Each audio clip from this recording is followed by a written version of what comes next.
And here is my answer. To return the probability of heads, given a set of probabilities of heads and a set of probabilities for each coin, we just need to add up the probability of heads for each coin multiplied by the probability it could be that coin.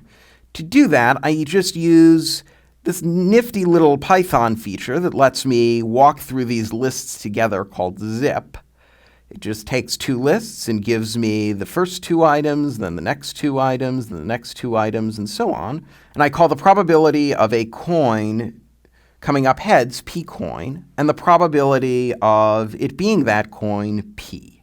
And so we just need to multiply those two things together, and Python has a nice little sum function, so it sums up the whole thing, and we would just return that. Now the slightly trickier bit is this update piece. First, to make my life easier, I'll just store the current value of the probability of heads.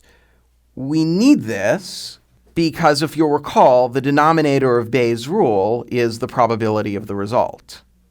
Now, if the result is heads, we want to update our probabilities using the same basic method of walking through these two lists together.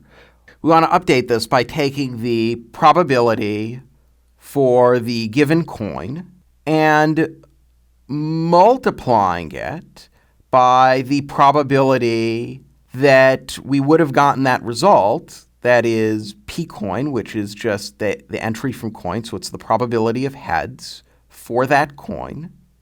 And since we got heads, that is the probability of the result, given that it's the coin, and we just divide it by the total probability of it being heads. And if it's tails, we just need to do the reverse. The probability of having tails, given that it's a certain coin, is just going to be 1 minus the probability of it being heads.